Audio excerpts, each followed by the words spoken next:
विद्यार्थी मित्रो, आपल्या सगळ्यांचे स्वागत आहे आपल्या लाडके चॅनल सिक्रेट आयुर्वेदामध्ये. मित्रो, आपण आज बघणार आहोत वाक्यप्रयोग. तो वाक्यप्रयोग जर बघितलं आपलं मित्र हो, तर पेपरमध्ये 5 मार्क्सचा क्वेश्चन येतो. तर आपण बघणार आहोत की पेपर कसा सॉल्व करायचा. त्याआधी आपण बघूया की वाक्यप्रयोग नेमकं काय आहे, वाक्य कसं असतं, हे सगळं आपण बघणार आहोत. चला तर मग बघा, वाक्यप्रयोगचे 5 मार्क्स भेटायचे असतं युनिव्हर्सिटी एक्झाममध्ये, जे की आपल्याला फार गरजेचं आहे करणं आणि फार सोपं आहे. मोजून 10 सेकंदात आपला आन्सर होईल एवढं आपण ट्रिक सांगणार आहोत. त्यामुळे व्हिडिओ शेवटपर्यंत बघा. पेपर 1मध्ये याचा प्रश्न येतो मित्र, वाक्य परिवर्तन कुरुत असा प्रश्न येतो. तुम्हाला दिसत असेल वाक्य परिवर्तन कुरुत असा प्रश्न येतो. कर्तरीपासून कर्मणी करायची किंवा कर्मणीपासून कर्तरी एवढंच करायचं असतं. चला तर मग आपण सुरुवात करूया आपल्या लेक्चरला. बघा, राम पुस्तक वाचतो. रामाद्वारे पुस्तक वाचले गेले आणि राम वाचतो.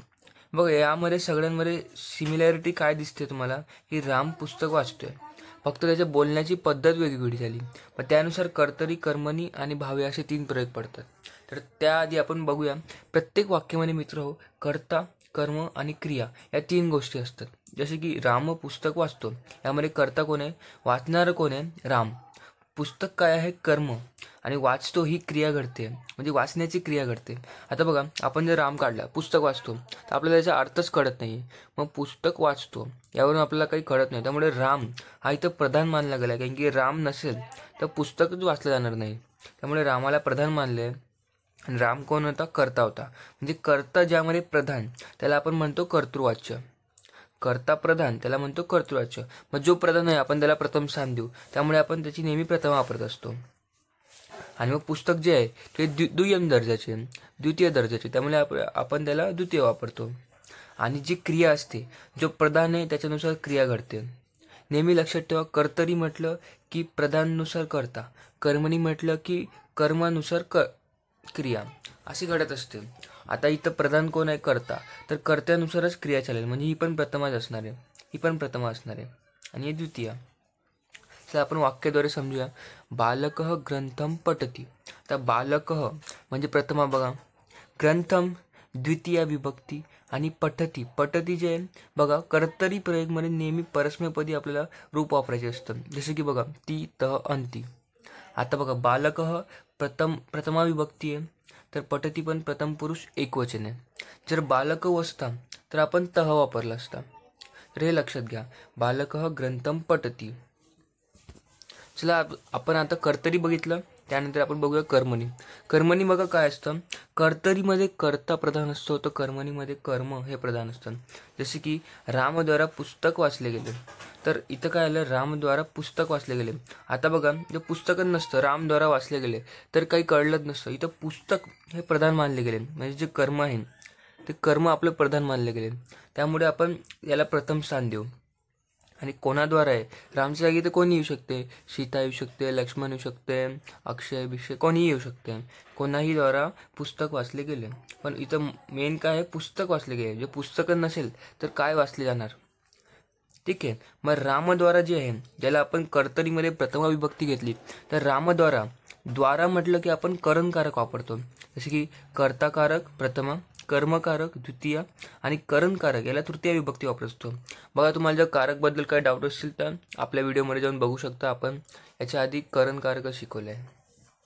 बघा, तर रामद्वारा म्हणजे जे कर्ता आहे, कर्ताला आपण तृतीय विभक्ती वापरत असतो. आणि जे मेन कर्म आहे, जे प्रधान आहे, तर प्रधानला आपण नेहमी प्रथम वापरतो. आणि वाचले गेले म्हणजे जी क्रिया घडली आहे, ती क्रिया ही कर्मानुसार घडते, ठीक आहे. तर बघा, कर्ता हा तृतीयात आहे, कर्म हे प्रथमा, कारण की कर्म प्रधान आहे, आणि क्रिया ही कर्मानुसार चालते. बघा, आपण कर्तरीमध्ये बघितलं की क्रिया जी असते ती नेहमी परस्मैपदी असते, पण मात्र कर्मणीमध्ये आत्मनेपदी आपल्याला क्रिया करावी लागते. तर त्याचे उदाहरण बघून घेऊया. बालकेन ग्रंथ पठ्यते. आता बघा, हे बघा, बालकः ग्रंथम पठती हे आपण कर्तरीमध्ये वाक्य बघितलं होतं. पण याच्यात बदल काय झाले बघा, बालक जो प्रथमा होता तो प्रथमाची झाली आहे तृतीय विभक्ती. हा जो द्वितीय विभक्तीचा होता याला आली प्रथमा विभक्ती. आणि पठती ही कर्त्यानुसार चालत होती प्रथमा, तर याला आपलं काय आलं, याला आत्मनेपदी रूप आले. आत्मनेपदी रूप य जुळलाय आणि ही चालते या कर्मानुसार, म्हणजे ही पण प्रथमा विभक्ती. तर बघा, बालकेनं तृतीय विभक्ती करता प्रधान कर्म असल्यामुळे त्याला आपण वापरतो प्रथमा. आणि कर्म जे आहे म्हणजे जी क्रिया आहे ही क्रिया देखील याच्यानुसार चालते, म्हणजे ती पण एक वचन. आता बघा, पठतीचं पठ्य ते झालं. आता तुम्हाला आत्मनेपदी रूप लक्षात ठेवायला लागते, ते येते अंत्य. आपलं परस्मैपद रूप काय होतं, ती तह अंती होतं. तर आत्मनेपद होतं ते येते अंत्य. बघा, कोणताही धातू जसं की पटधातू आहे, पटधातूला आत्मनेपद करायचे तर य जोडावं लागतं आपल्याला आणि हा प्रत्यय जोडावा लागतो. तर ते होतं पठ्य ते, हे लक्षात ठेवा. आपण आणखी रूपे बघूया, त्यावरून तुम्हाला कळेल. पण हे एक उदाहरण बघूया. जसं की बालकः ग्रंथम पठती, तर त्याचे रूपांतर काय झालं कर्मणीमध्ये, एकची तृतीया झालं. प्रथमा विभक्तीची तृतीया झाली. जसे की प्रथमा विभक्ती होती, आता तृतीया झाली. बालकेनं, बालकेनं ग्रंथम पठती, आणि हा प्रथम पुरुष एक वचन राहतो. एक वचन प्रथम पुरुष, मध्यम पुरुष आणि उत्तम पुरुष असे पुरुष असतात ते. आणि इथं एकवचन, द्विवचन, बहुवचन, तर एकवचनी रूप घेतो. ठीक आहे. बघा, आत्मनेपद रूप कसे तयार करावं, मूल धातूला य लागितला आणि ते येते अंत्य, यानुसार आपण करत असतो. बघा, पटला य लागला, पठ्यते, पठ्यते आणि पठ्यन्ते. पा धातूला य लागला, पियते. आकारांत रूप आपण असं बघतो. पाचं पी येते होतं, गाचं गी येते होतं, स्थाचं स्त्री येते होतं. आता इकारांत रूप कसं होतं बघा, चीचं ची येते, जीचं जी येते, श्रूचं श्रू येते होतं. त्याचप्रमाणे जे रुकारांत रूप असतो त्याच्यातही बदल घडत असतो. रुकारांतमध्ये क्रूचं क्रिय येते, मृचं म्री येते आणि ऋचं री येते, असे रूप होतात. जसे की बघा, रामेण ग्रंथ पठ्यते, रामेण ग्रंथ पठ्यते. बघा, हे जे आहे मेन कर्मप्रधान आहे. कर्मानुसार आपली क्रिया बदलते. बघा, ग्रंथ पठ्यते, ग्रंथ पठ्यते म्हणजे ते येते अंत्य रूप झाले. बघा, ते येते अंत्य. ग्रंथ पठ्यन्ते म्हणजे याच्यानुसार हे बदलते, हे लक्षात ठेवा. मित्र, आपण बघितले कर्तरी कर्मणी हे दोघे बघितले. आता आपण बघूया भावे प्रयोग. बघा, कर्तरीमध्ये कर्ता हा प्रधान असतो, कर्मणीमध्ये कर्म हा प्रधान असतो. पण आपण बघतो भावे प्रयोग जे आहे ज्यामध्ये कर्म हे नसते. जसे की रामने वाचले, तर काय वाचले, आता पुस्तक वाचले म्हटलं असतं तर पुस्तक हा कर्म झाला असतं, म्हणजे कर्म नसतो, कर्माची उपस्थिती नसते, त्यामुळे आपण इथं कर्माला मानत नाही. आता बघा, रामने म्हणजे कर्ता आणि क्रिया या दोन्हीच गोष्टीवर इथं खेळ असतो. ठीक आहे. भावे प्रयोगमध्ये जे क्रियापद असतं ते नेहमी एकवचन, प्रथम पुरुष, एकवचन, आत्मनेपदी. आता तुम्हाला दिसत असेल तुमच्या स्क्रीनवर की प्रथम पुरुष एकवचन आत्मनेपदी कोणतं रूप आहे ते लक्षात ठेवा.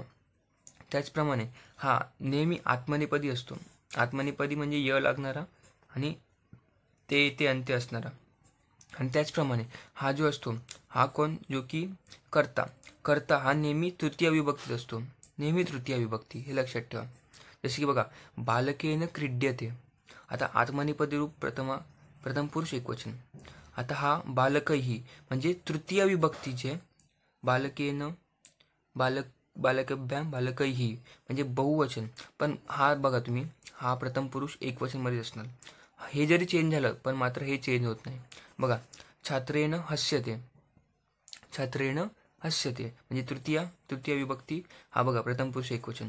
आता तृतीयाचं बहुवचन केलं, छात्रही, हे सेम हस्यते असणार, कारण की हे नेहमी प्रथम पुरुष एकवचन आत्मनेपदी रूप असतं. त्याचप्रमाणे तेन गम्यते, तैही गम्यते, हे सेमच असतं, हे अनचेंजेबल असतं, हे चेंज होत नाही. तर समरी जर बघितले आपण तर कर्तरी, कर्मणी आणि भावे 3 आपल्याला प्रयोग दिसतात. बघा, कर्तरीमध्ये कर्ता हा नेहमी प्रथमा विभक्तीत असतो, कर्म हा द्वितीय विभक्तीत असतो आणि क्रिया ही कर्त्यानुसार चालते, म्हणजे ही प्रथमा विभक्तीत. म्हणजे 121 हा आपला कर्तरीमध्ये शॉर्ट फॉर्म बनतोय. तर कर्मणीमध्ये बघा, कर्ता हा तृतीयामध्ये येऊन जातो, कर्म हा प्रथमा आणि कर्मानुसारच क्रिया चालते, म्हणजे 311 हा आपला शॉर्ट फॉर्म येऊन जातो. आणि यामध्ये कर्म तर नसतंच, त्यामुळे कर्माला आपण मोजत नाही. कर्ता हा तृतीयामध्ये आणि क्रिया ही प्रथम पुरुष एकवचन, म्हणजे हे 3 शॉर्ट फॉर्म बनलेत. आता हे जे 3 आकडे आहेत यावरून आपण ट्रिक बघूया की कसं आपल्याला क्वेश्चन सॉल्व्ह करण्यात मदत होते.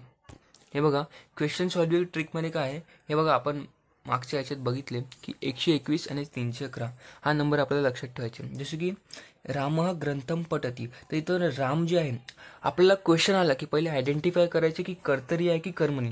आता ते कसे आयडेंटिफाय करू आपण ते बघूया.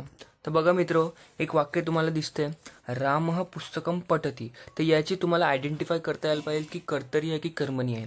तर बघा हे वाक्य दिलं आहे, तर तुम्हाला काय करायचे बघा. पहिले आपण नेहमी नंबरिंग करतो. राम आपल्याला दिसते प्रथमा विभक्ती, पुस्तकम आपल्याला दिसते द्वितीय विभक्ती, आणि हे पठती म्हणजे बघा ती, तह, अंती, यानुसार हे पण प्रथमा दिसते. म्हणजे 121 नंबर दिसला, तर आपल्याला कन्वर्ट काय करायचे, 121चं आपल्याला करायचे 311, म्हणजे 121 आला म्हणजे की कर्तरी आहे. म्हणजे राम जे आहे हा प्रथमा विभक्ती, ते म्हणजे कर्ता, म्हणजे हे कर्तरी आहे.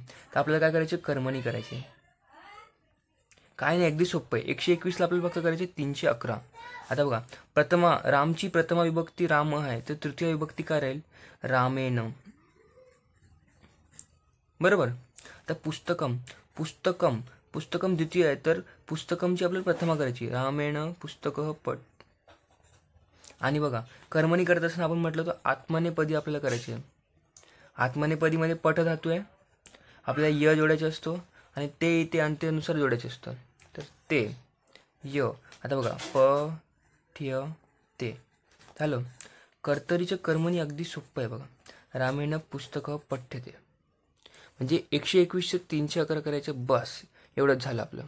हे बघा, रामः ग्रंथम पठती, तर आपल्याला करायचे 311. तर अगदी सहजरित्या आपलं होते. एक एक विभक्ती घ्यायची, विभक्ती आठवण करायची, आणि विभक्तीनुसार आपल्याला फक्त रूप बदलायचे. जसे की रामो ग्रंथ पठत. आता बघा, इथं कर्ता बदललाय, तर क्रियाही बदलली आहे, की कर्त्यानुसार क्रिया चालत असते. म्हणजे हा कर्मणी, कर्तरी आहे. सॉरी, रामो ग्रंथ पठत, त्यानुसार रामाभ्याम ग्रंथ पठ्यते, की आपल्याला तृतीया करायची आहे तशी. हे द्वितीया, म्हणजे प्रथमामध्ये द्विवचन आहे, तर हे पण तृतीयामध्ये द्विवचन करायचे रूप, हे लक्षात ठेवा. बालिका पाठम पठती. आता बालिका शब्द तुम्ही स्त्रीलिंगी आहे, तर बालिका म्हणजे प्रथमा एकवचन, तर त्याला तृतीया करायचे, तृतीया एकवचन, तर बालिका या. ठीक आहे मित्र हो, याचप्रमाणे आपल्याला बाकी इतर उदाहरण देखील सोडायचे आहे. तुम्ही बघा, आणि तुम्हाला जर काय डाऊट वाटला तर तुम्ही हे उदाहरणं आपल्या कमेंटमध्ये कळवा. आणि अजून काही क्वेश्चन शीट आहेत जे आपण बघणार आहोत, जे की आपल्या टेलिग्राम चॅनलवर येणार आहेत. त्याचे तुम्ही क्वेश्चन सॉल्व्ह करा, आणि काय डाऊट वाटलं तर विचारा. आणि मित्र, आता आपण PYQ बघूया. PYQ येतात, तर आपण बघूया ते PYQला कसं सॉल्व्ह करायचं. बघा, पहिला क्वेश्चन आहे, मया भोजनम क्रियते. आता बघा, मया हे तुम्हाला आयडेंटिफाय करायचे, पहिला आणि दुसरा, हे दोन शब्द आयडेंटिफाय केले की तुमचा क्वेश्चन सॉल्व्ह झाला समजा. आता बघा, तुम्हाला जर अश्मत शब्द माहिती असेल ती अहम आवाम वयम, अश्मत शब्द तुम्हाला दिसत असेल तुमच्या स्क्रीनवर, अहम आवाम वयम. आणि तृतीया विभक्ती एक वचनला जो आहे तो तुम्हाला मया दिसत असेल, तर तृतीया म्हणजे मया हा तुमचा आहे तृतीया. तर भोजनम आहे आणि क्रियते आहे, म्हणजे हा क्रियते. आता बघा, आत्मनेपदी आहे आणि ते आहे, म्हणजे प्रथम पुरुष एकवचन. आत्मनेपदी दिसला की कर्मणी समजावं. आयडेंटिफाय झालं कर्मणी आहे, तर आपल्याला काय करायचे, कर्तरी. तर कर्तरी करताना आपल्याला काय करायचं असतं, 1 2 1, हे नेहमी लक्षात ठेवायचे. पहिले आयडेंटिफाय करा, कर्मणी आहे की कर्तरी आहे, फॉर्म्युला टाका आणि डायरेक्ट आन्सर पुट करा, बस. आता मयाचं आपल्याला एक करायचे, मयाचं एक काय आहे, अहम. आता भोजनमचं काय करायचं, भोजन काय असं नपुसकलिंगी, म्हणजे त्याला लिंग नसतं, त्यामुळे भोजनम जसे तसं लिहायचं. आणि क्रियते आहे, आता बघा क्रियते, तर क्रियतेचं य काढला, कृ धातू आहे, कृ धातूचं काय येईल, करो मी. आता करोती तुम्ही लिहिलं असतं, पण करोती का नाही येणार, कारण की अहम आहे. अहम हा कधी असला, अहम हा सर्वनाम असला की नेहमी आपल्याला मीच वापरायला लागतो, तर मग येईल करो मी. हे तुमचं राईट आन्सर आहे, अहम भोजनम करो मी. झालं, एवढं सोपं आहे. बघा, तर पुढचं क्वेश्चन आहे, पुष्पम विकसती. तर दोन शब्द दिसलं की भाव्यप्रयोग, म्हणजे भाव्यप्रयोग आला की आपल्याला 31 हे नेहमी करायचे. बघा, 31 म्हणजे तृतीय विभक्ती, आणि इथं काय असतं आपल्याला, आत्मनेपदी रूप, प्रथम पुरुष एकवचन. आता बघा, 3 म्हणजे पुष्पमला 3 करायचे. बघा, वनम वने वनानी, वनम वने वनानी, वनेन मतलब पुष्पेण. आणि विकसती, आता विकसतीला आपल्याला काय विकस धातू आहे, विकस धातू साईडला करून घ्यायचे, विकस धातू य प्रत्यय लावायचे आहे आणि ते जोडायचे. झालं. मग काय येईल, विकस्यते. झालं. 31 फॉर्ममध्ये आलं. झालं. आपला आन्सर एवढंच आहे. 10 सेकंडामध्ये आपला क्वेश्चन सॉल्व्ह होतोय.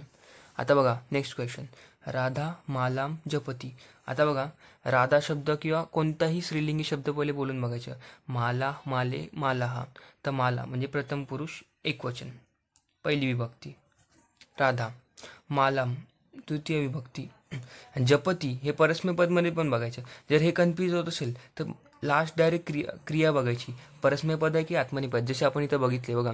इथं क्रियते होतं म्हणजे काय होतं, ते आत्मनेपदी रूप होतं. पण इथं परस्मैपद दिसते म्हणजे हे नक्कीच कर्तरी आहे. 1 to 1. तर आपल्याला काय करायचे, 3 1 1 करायचे. तर राधा, आता माला शब्दाचं तुम्ही तृतीय विभक्ती बघितली तर मालया होते म्हणजे राधया. इथं प्रथमा, तर मालाची प्रथमा वापरून घ्या. राधा माला जपती. जपती येईल का, नाही. आता आपल्याला काय करायचे, जप धातू आहे, य जोडायचे आहे प्लस ते, जप येते. झालं, तुमचं रूप तयार आहे. आता अन्नस्य पचनम भूयते. बघा हा जो आहे हा एक मस्त क्वेश्चन आहे, हे तुम्ही लक्षात ठेवा. हा मी क्वेश्चन मुद्दामून घेतलेला आहे. आता बघा तुम्हाला इथं दिसत असेल अन्नस्य, तुम्ही म्हणसाल अरे बापरे अन्नस्य आहे तर कोणती विभक्ती. आता अन्नस्य आहे तर षष्ठी विभक्ती आहे, बरोबर. पचनम भूयते. आता बघा भूयते आहे म्हणजे आत्मनेपदी रूप आहे. आत्मनेपदी म्हणजे काय, कर्मणी आहे. म्हणजे काय असणार आहे, कर्मणीचा फॉर्म्युला काय असतो, 3 1 1. पण जिथंही तुम्हाला आपले कर्तरी कर्मणी सोडून विभक्ती दिसली तर त्याला जसं तसं उतरायचं असतं. जसं की अन्नस्य आहे तर अन्नस्यला काही बदल नाही करायचा. अन्नस्य जसंच्या तसं आपण लिहिणार आहे अन्नस्य.